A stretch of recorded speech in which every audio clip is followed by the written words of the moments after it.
Kā mazināt bailes būt iesācējiem? Projektā Tavā galvā mēs 15 minūtes meklējam risinājumus jūsu iesūtītām situācijām. Es esmu Irina. Un es esmu Līga. Un ikdienā mēs palīdzam cilvēkiem tikt galā ar situācijām, kurās viņi jūtas iestrēguši. Šodienas situācija. Studēju jau 3. reizi un esmu finiša taisnē. Tikai tagad saprotu, kāpēc iepriekšējās 2 reizes nepabeidzu. Bailes sākt strādāt. Bailes būt iesācējai, kļūdīties, nezināt, iedzīvoties jaunā kolektīvā.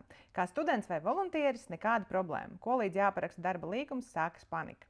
Esmu jau atteikusi vairākiem darba piedāvājumiem. Īslaicīgā darba pieredze bez mentoringa parādīja, ka mentorings man ir ļoti nepieciešams. Bez tā esmu lielā stresā un neļauju sev kļūdīties. Izturēju tikai 3 mēnešus. Kā tikt no šī vaļā?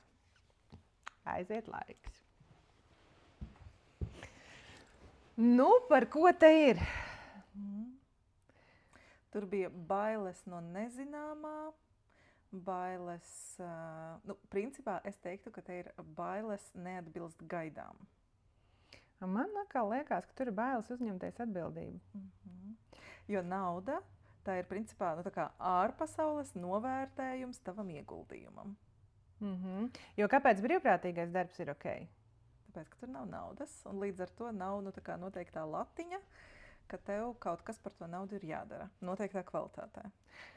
Jā, ļoti līdzīgi vienai no iepriekšējām situācijām, kur mēs šķetinājām, vai es jūtos pietiekami labs, lai man par to maksātu. Jā, ko mēs vēl tur sadzirdējām? Mentorings, jā, bet izturēja 3 mēnešus pat ar mentoru. No kā cilvēks baidās? Te varētu iet uz vispār uz jebkuru pusi. Mums jāpamodelē. Mums mēs nevaram pajautāt tam cilvēkam, tad varbūt mēs vienkārši varam modelēt vai teikt kādas universālas lietas, kas derētu jebkuram. Klasika. Es neesmu gana labs. Lai vispār darītu darbu, lai man par to maksātu, jautājums, kāpēc?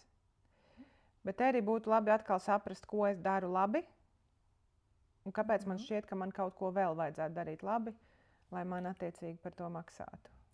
Visdrīzāk te ir kaut kādā mērā pašvērtējuma jautājums, un pašvērtējums parasti ir nestabils tiem, kas nespēj ieraudzīt to, kas viņiem jau ir.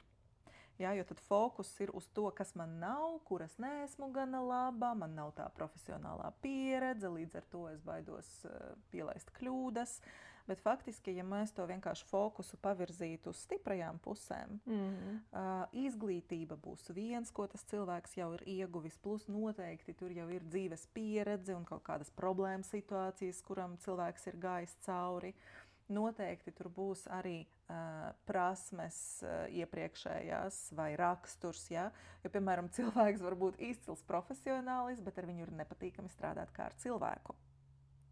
Un varbūt tieši tev nav vēl tā profesionālā identitāte izveidojusies, bet tu esi labs cilvēks, izpalīdzīgs, sakarīgs, un ar tevi var sarunāt, vai tu spēj radīt foršu klimatu komandā.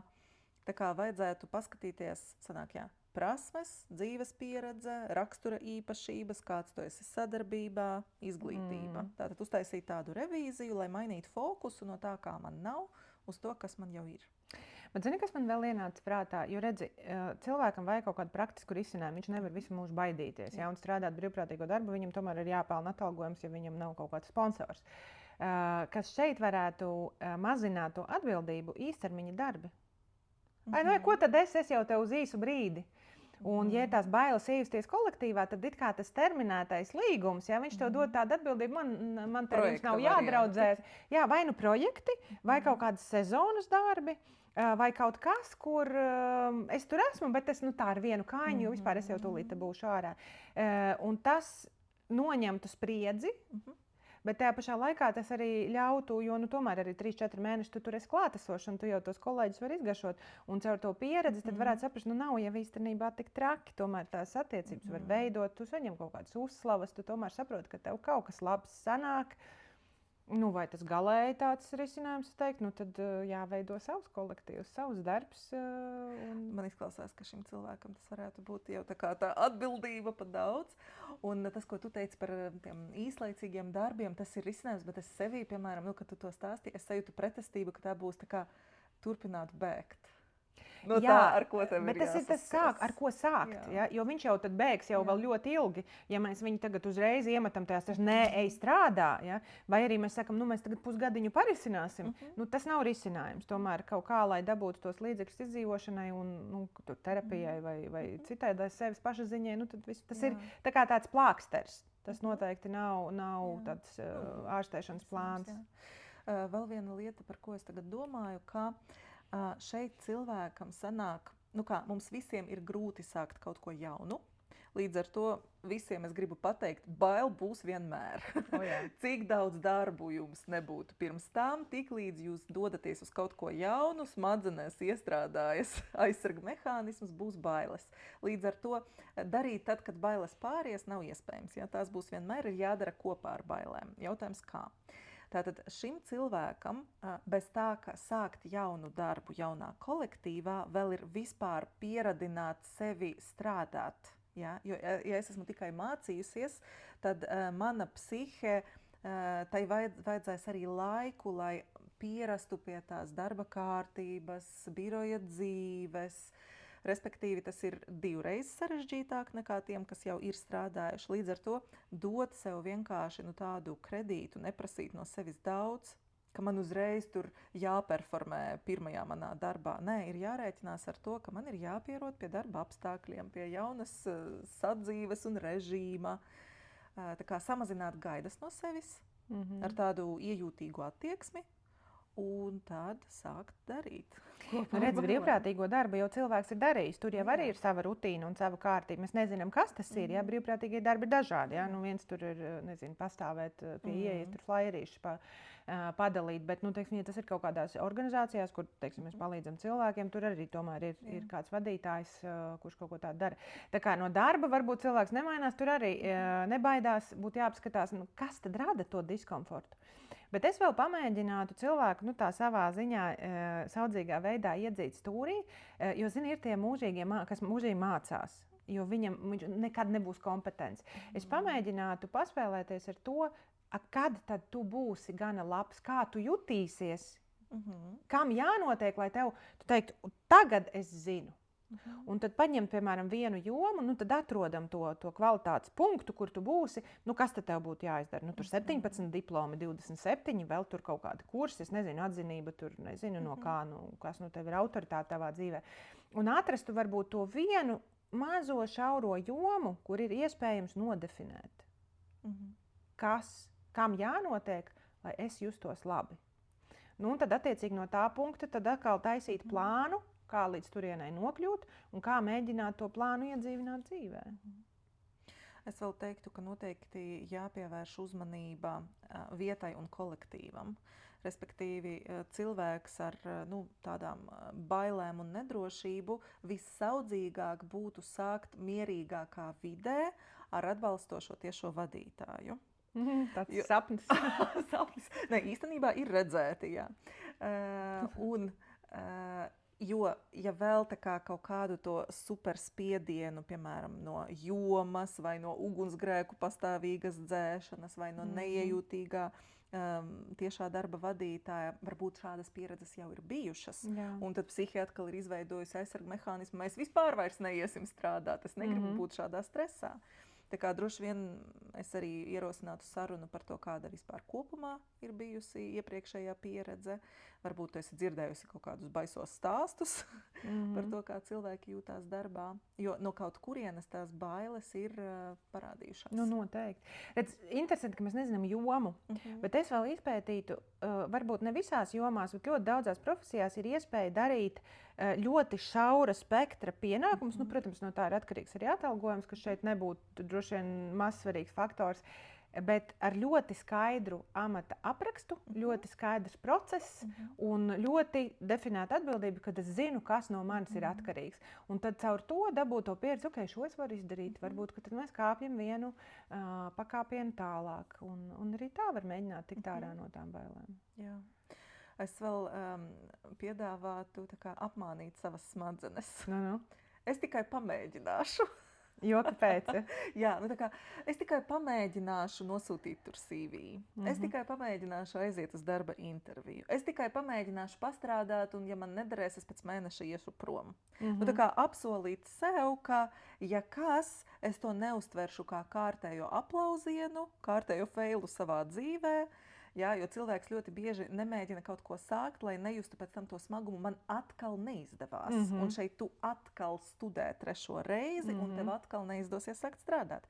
Līdz ar to sarunāt ar sevi es tikai pamēģināšu. Es tā esmu sākusi uz zāli regulāri iet. Es tikai pārvilkšu formu, pastaigāšos 15 minūtes, un ja es gribēšu, tad es iešu prom. Un, protams, tu neiesi prom, ja tu jau esi tur, ja? Un līdz ar to arī šeit, mēģināt tā ar sevi sarunāt, ka, ja tev būs ļoti slikti tur, tad mēs tur iesim prom un nepaliksim un tā. Šis kalnos, starp citu, ļoti labi strādā, ka tu esi jau ļoti noguris un jau viss. Tu domā tikai es vēl tagad šito vienu soli un tad es apsēdīšos. Un tā īstenībā ļoti daudz var noiet, ka tu domā vienu solīti uz priekšu, vienu. Bet, mazie solīši. Jā, bet te var iekrist lamatās, jo tas man ļoti izklausās pēc tā, ka dodot sev šādu, es tikai pamēģināšu, tas cilvēks iespējams saka, es jau man nekas tāpat nesanāks. Es, protams, tur iešu mēģināšu, ja, bet tas jau, un viņš tā kā ļaujot sev pamēģināt, viņš jau saka, man tāpat neizdosies. Viņš neieguldīsies. Te ir ļoti svarīgi, lai cilvēks to situāciju izdzīvo. Līdz ar to es teiktu, ka arī vajadzētu meklēt atbalstu. Vai tas būtu ģimene, draugi, kaut kādi palīdzošie cilvēki, coachi, kas tev to pieredzi tā kā nostiprina. Jo nevis tu jau ej, lai izgāstos, bet tu ej ar tiesībām. Neizdoties, un tās ir divas pilnīgi dažādas situācijas. Kā tu pats par viņām reflektē un kā tu viņas pieņem sevī? Es teiktu, ka būtu svarīgi paskatīties uz sevi caur citu acīm. Jo šobrīd cilvēkam ir noteikts priekšstats, jā, es to saucu par reputācija. Jā, tātad mana reputācija ir, ka es tikai mācos un nekur nestrādāju. Un iespējams, tur varbūt ir pat bijuši darbiņi, vienkārši ko cilvēks nerēķina. Neskaita, tas neskaitās. Jā, tas neskaitās. Un tad es atkal kā speciālists to visdrīzāk ieraudzītu un pateiktu, hei, bet tu taču esi strādājusi. Ko tu sevi nomelno? Jā, ir tā tendence. Jā, te būtu interesanti, jā, kas tur vēl ir bijis. Kādi ir tie bijuši brīvprātīgie darbi? Cik ilgi viņi ir bijuši? Ko par tevi ir teikuši cilvēki? Atgriezeniskā saite, jā. Kāpēc viņas galvā tas, vai viņa, es neatceros, tas neskaitās?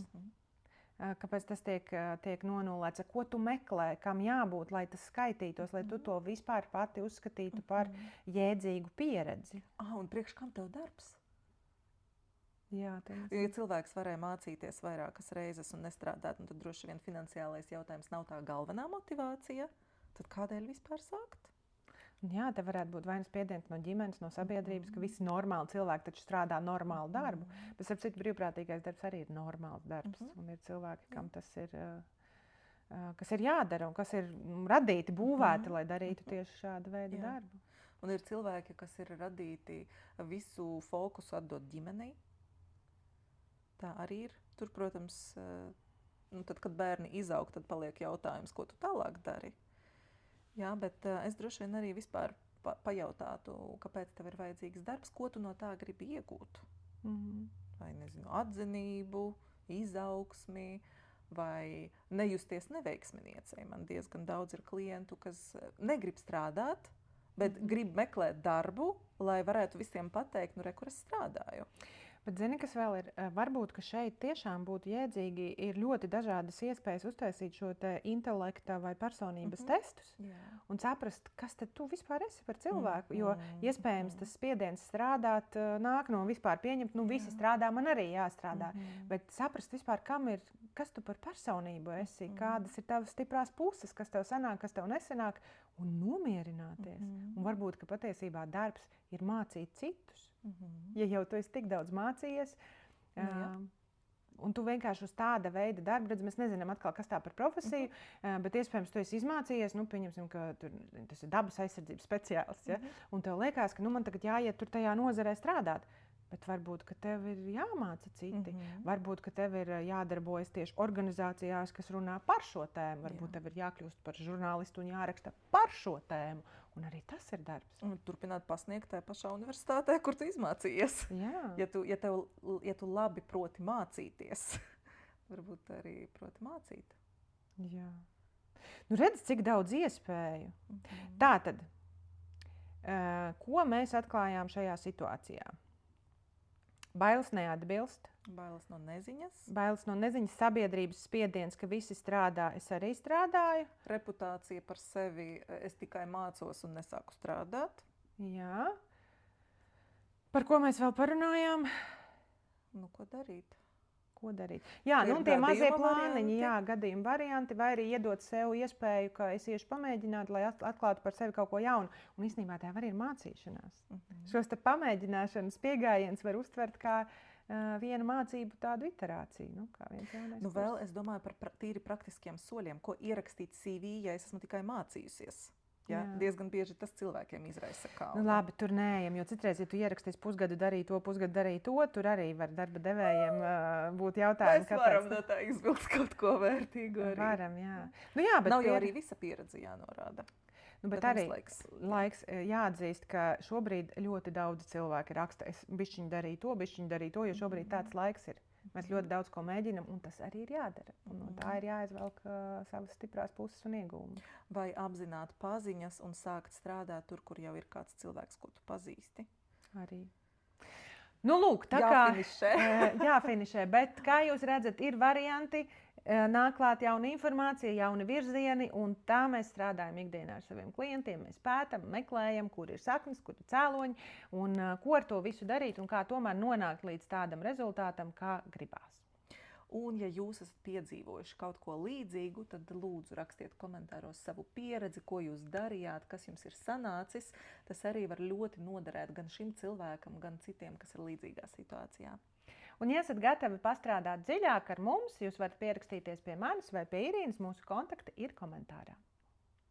Sekojiet līdzi jaunumiem. Vasarā mēs plānojam organizēt sevis izzināšanas, relaksācijas un enerģiju, kā pateikt, laika pavadīšanas pasākumus. Un tur darbosimies mēs abas, tā kā jums būs iespēja satikt arī mūsu abas klātienē. Un iepazīt jaunus cilvēkus.